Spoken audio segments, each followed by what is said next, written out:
বিসমিল্লাহির রহমানির রহিম। প্রিয় শিক্ষার্থীরা, তোমাদের সকলকে শুভেচ্ছা এবং অভিনন্দন জানাচ্ছি। আমি মোহাম্মদ রেজাউল করিম, সহকারী শিক্ষক, বড়াচনা উচ্চ বিদ্যালয়, শরীফপুর, টাঙ্গাইল।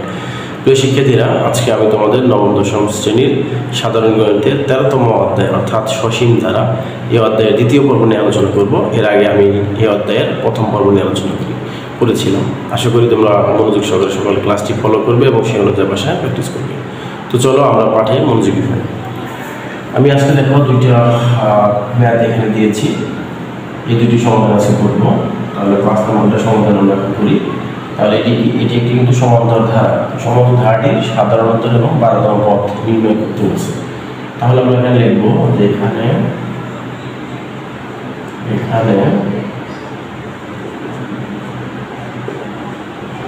সমান্তর ধারা প্রথম পদ a equal to 2,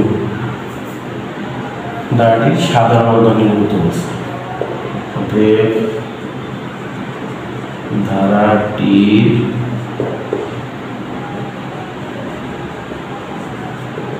সাধারণ অন্তর, হচ্ছে d। দেখো, তাহলে আমরা দ্বিতীয় পদ সাধারণত বের করতে হইলে দ্বিতীয় পদ মাইনাস হচ্ছে প্রথম পদ। তাহলে দ্বিতীয় পদ হচ্ছে -5 মাইনাস প্লাস কিন্তু 2। তাহলে আমরা -5 মাইনাস প্লাস -2, তাহলে হবে -7। এটি হচ্ছে এই অংশটুকুর অ্যান্সার। এবং 12তম পদ দিনে করতে হচ্ছে। আমরা জানি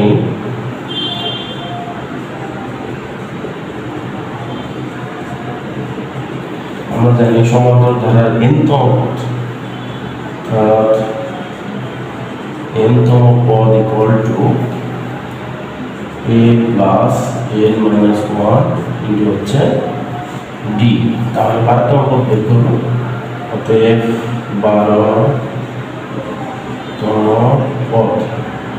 12তম পদ যদি বের করি তাহলে আমাদের কত হচ্ছে 2 প্লাস n-তম পদ 12তম, তাহলে 12 মাইনাস 1 ইন্টু হচ্ছে d হচ্ছে -7।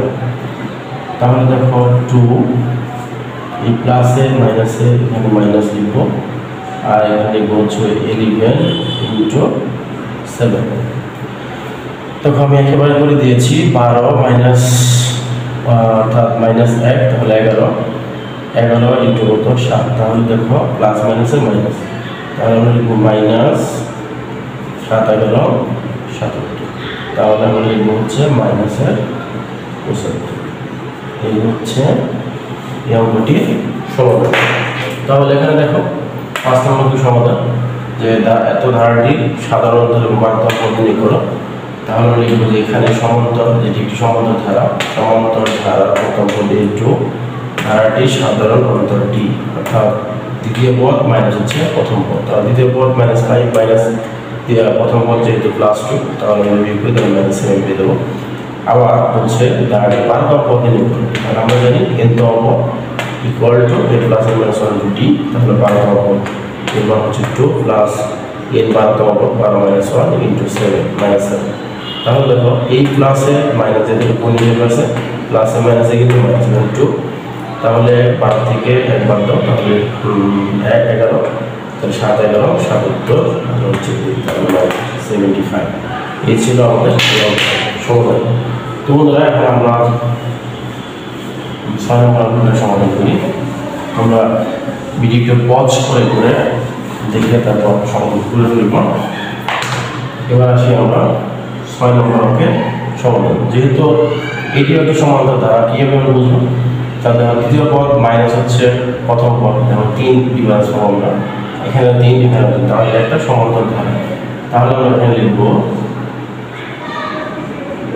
এখানে সমান্তর ধারার প্রথম পদ a কত 8,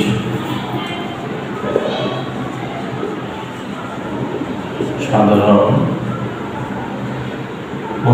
অন্তর সাধারণত D equal to eleven minus হচ্ছে 8 ইকুয়াল টু কত 3। তাহলে মনে করি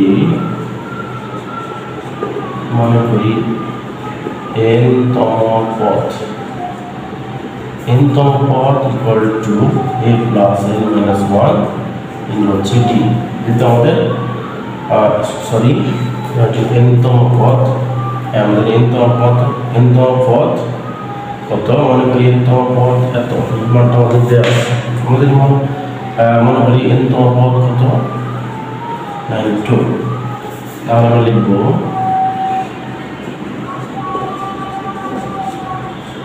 আমরা জানি n-তম পদ equal to a plus n minus 1 হচ্ছে d। তাহলে n-তম পদের মান কত যেহেতু কোন পদ এত তাহলে n পদ এত তাহলে n-তম পদটা আমরা বের করব। যেহেতু n পদের মান কত 392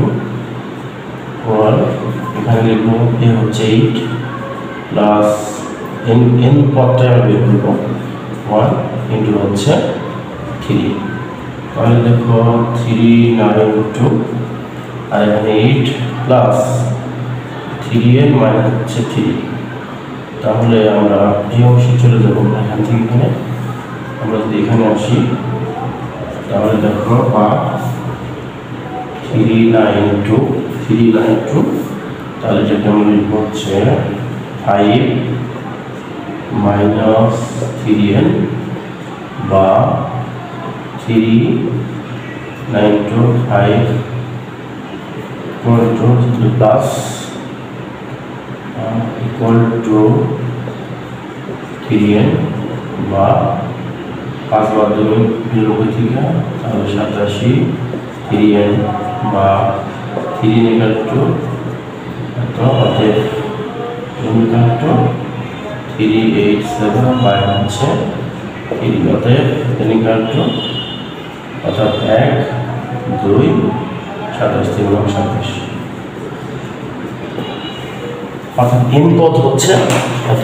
তাহলে দেখো এখানে সমান্তর এটা একটা সমান্তর প্রথম পদে এত সাধারণত ডি দ্বিতীয় পদ মাইনাস প্রথম পদ 3 মনে করি n-তম পদ তার কোন পদ এত তাহলে n পদ এত n এর মানটা আমরা বের করতে হবে।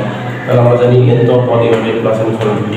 তাহলে আমরা এখানে n-তম পদের মান দিচ্ছি 390 আর এখানে এর হচ্ছে 8 plus n equal to d হচ্ছে 3। তাহলে আমরা ক্যালকুলেশন করি তাহলে ক্যালকুলেশন করে আমরা পাবো n এর মান কত 129 অর্থাৎ ধারাটির কোন পদ অর্থাৎ n পদ 129 পদের মান হচ্ছে 392। তো এই ছিল আজকের সমাধান।